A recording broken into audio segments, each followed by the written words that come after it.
আসসালামু আলাইকুম। প্রিয় দর্শক,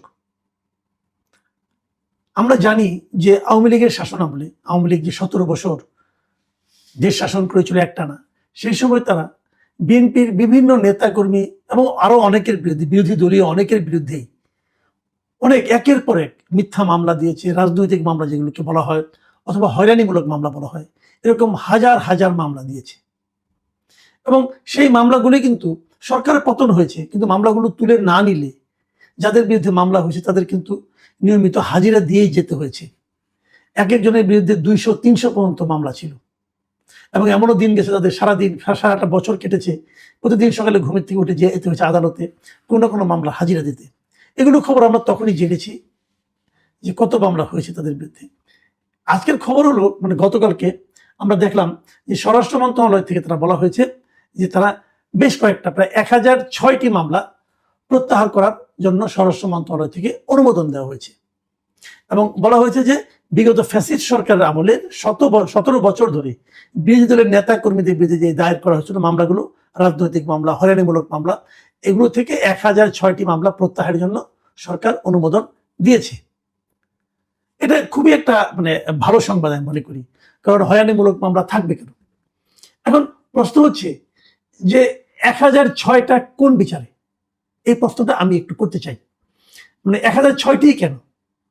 আমরা তো জানি, আমরা বিএনপি, আওয়ামী লীগের আমলে বিএনপিদের পক্ষ থেকে যে অভিযোগ করা হয়েছিল, তারা কিন্তু বারবার বলেছে যে বিএনপির বিরুদ্ধে 2009 সাল থেকে আপনার 2024 নির্বাচনের আগ পর্যন্ত এই সময়ে 1,38,071টি মামলা হয়েছে। এটা বিএনপির মামলার তথ্য ও সংরক্ষণ শাখা ছিল একটা, তাদের হিসাব অনুযায়ী বলা হয়েছিল 2023-এর 25 জুলাই পর্যন্ত। এই সময়ের মধ্যে বিএনপি এবং এর অঙ্গ সহযোগী সংগঠনের নেতাকর্মীর বিরুদ্ধে এরকম 1,38,071টি মামলা করা হয়েছিল। এবং এসব মামলার মোট আসামির সংখ্যা ছিল 40 লাখের উপরে। এই হিসাবটা নিয়ে অনেকে কনফিউশন তৈরি করার চেষ্টা করেছে, বাট হিসাবটা খুব সহজ। ধরুন একজন লোকের বিরুদ্ধে 300 মামলা, তো সে কিন্তু 40 লাখ আসামির মধ্যে সে কিন্তু 300 আসামি একাই, এরকম হয়। এবং এর মধ্যে কেবল ঢাকা মহানগরের মামলার সংখ্যা ছিল 17,583টি, অনেক মামলা। তো যদি ঢাকা মহানগরেই 17,000 মামলা হয় এবং সারা দেশে 1,38,000 হয়, তাহলে মাত্র 1006টি মামলা আপনি প্রত্যাহার করতেছেন। এই 1006টি আপনারা কিভাবে নির্বাচন করলেন? আশা করি আপনারা ঠিকভাবে নির্বাচন করেছেন, কিন্তু তারপরে একটু শঙ্কা থেকে যায়, নির্বাচন প্রক্রিয়াটা কি, এটা একটু জানা দরকার। মাত্র এই সরকার দায়িত্ব নিয়েছে মাত্র কয়েকদিন, এক সপ্তাহ এখনো হয়নি। এর মধ্যে 1006টা আপনারা কিভাবে, কোন প্রক্রিয়ায় করলেন, এটা একটু জানা দরকার। এবং তার আগে সবাই বিএনপির, আওয়ামী লীগ আমলের মামলাগুলোতে বিএনপি ছাড়া জামাতের বিরুদ্ধে করা হয়েছে, অন্যান্য দলের বিরুদ্ধে করা হয়েছে, সেগুলোকে তুলে নেওয়া হয়েছে। ব্রেকআপটা কি, ব্রেকআপটা এখন আমরা জানি না। এটা জানার একটু কৌতূহল আমার থাকছে। আর তার পাশাপাশি আরেকটা কথা, এত মামলা তাহলে আপনি কিভাবে প্রত্যাহার করবেন? প্রত্যাহারের কোনো পদ্ধতি আপনারা তৈরি করেছেন কিনা? আমরা কিন্তু আগেও দেখেছি যে 111 সরকারের আমলে 2008 সাল পর্যন্ত যে মামলাগুলি হয়েছিল, 2009 সালের প্রথমেই আওয়ামী লীগ দায়িত্ব নেওয়ার পর তারা কিন্তু দ্রুত বেগে বেশ কিছু মামলা প্রত্যাহার করেছে। এবং ইন্টারেস্টিংলি তারা যে মামলাগুলি প্রত্যাহার করেছে তার সবগুলোই ছিল আওয়ামী লীগের নেতাকর্মীর বিরুদ্ধে 111 সরকারের দায়ের করা মামলা। বিএনপির নেতাকর্মীদের বিরুদ্ধে যে মামলাগুলি করেছিল 111 সরকার, সেগুলো তারা প্রত্যাহার করেনি। এবং বেগম খালেদা জিয়া যে জেল খেটেছেন, ওরকম একটা মামলায় কিন্তু খালেদা জিয়া জেল খেটেছেন। আবার ওরকম অনেক মামলা শেখ হাসিনার বিরুদ্ধে ছিল, সেগুলি আবার আওয়ামী লীগ সরকার সব প্রত্যাহার করে নিয়েছে। কাজে আমার জানার খুব আগ্রহ, যারা ক্ষমতায় যান তারা কি কেবল নিজেদের নেতাকর্মী মামলাগুলি প্রত্যাহার করে নেন? ওনাদের নেতাকর্মীর বিরুদ্ধে ছাড়া আর কোনো সাধারণ নাগরিকের বিরুদ্ধে কি হয়রানিমূলক মামলা হয় না? যদি হয়, সেগুলিকে প্রত্যাহার তারা করেন? নিশ্চয়ই সময় হয়েছে। যারা বিএনপি করতো তার বাইরে একটা সময় এরকম ছিল শেষ দিকে, যে মামলা করার জন্য বিএনপির কোনো নেতাকর্মীকে আর খুঁজেই পাওয়া যেত না। তখন তো অন্যদের ধনাঢ্য ব্যবসায়ী ট্যাবসায়ী এরকম অনেকের বিরুদ্ধে মামলা হতো। সেই হয়রানিমূলক মামলাগুলি কি প্রত্যাহারের জন্য এই সরকারের কাছে বিবেচিত হবে?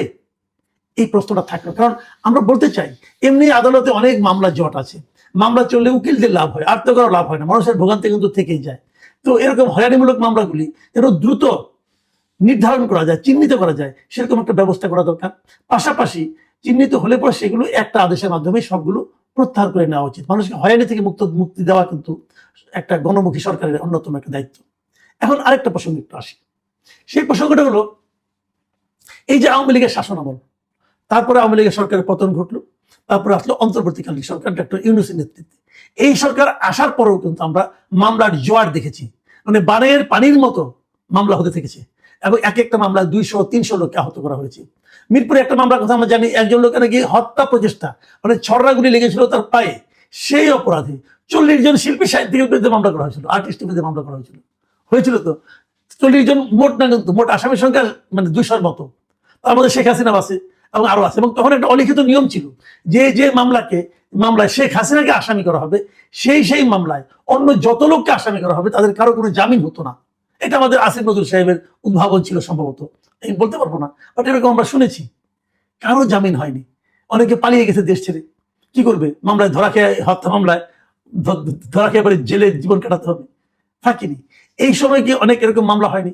উত্তরে একজন নিহত হয়েছেন, তার জন্য সেই মামলা আসামি করা হয়েছে সাংবাদিকদের, অনেক সাংবাদিককে এই মামলা আসামি করা হয়েছে, ফারজানা রূপা, শাকিল আহমেদ, এদেরকে মামলা, এরকম মামলা আসামি করা হয়েছে, অনেককে আসামি করা হয়েছে। এবং এই যে মামলাগুলোতে আসামি করা হয়েছে, ওনারা কি হত্যা করেছেন অথবা হত্যার প্রয়োজন ওনারা কিভাবে দিলেন?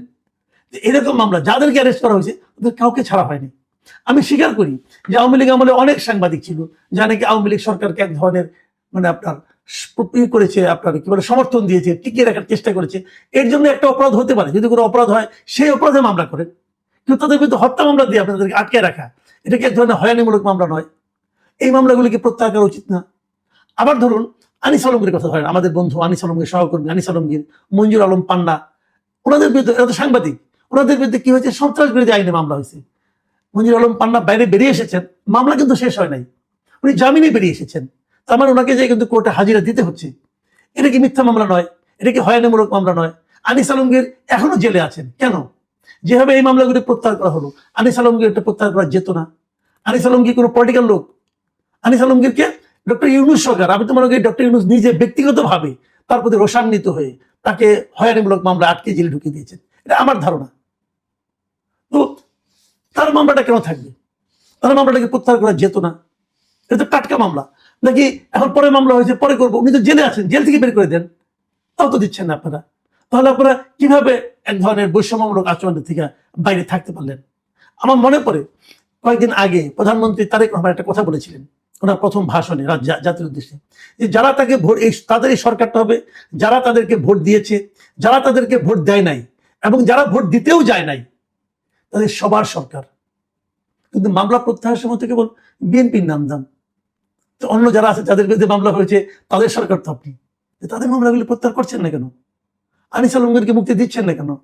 পান্নার বিরুদ্ধে মামলা প্রত্যাহার করে নিচ্ছেন না কেন? আবু আলম শহীদ খানের কথা বলছি, হাফিজুর রহমান কার্জনের কথা বলছি, ওনাদের বিরুদ্ধে মামলাগুলি প্রত্যাহার করে নিচ্ছেন না কেন? ওনাদের কি অপরাধ ছিল? এই বিষয়গুলো কিন্তু মানুষ প্রশ্ন তুলবে। আমার কথা হলো, এই 17 মাস, এখানে 17 বছর ধরলে হবে না, 17 মাসেও যাদের বিরুদ্ধে মামলা আছে সেগুলো আপনার পরিচালনা প্রত্যাহার করে নিন। এবং এই সমস্ত মিথ্যা মামলায় যারা জেলে আছে, মানে যারা কারাগারে আছে, তাদেরকে ইমিডিয়েট মুক্তির ব্যবস্থা করেন। যদি কেউ অপরাধ করে থাকে তার বিরুদ্ধে মামলা চলবে, তার জামিনের ব্যবস্থা করে দেন। এটা কিন্তু খুব জরুরি আমি মনে করি। আমি জানি না আমাদের এই আবেদন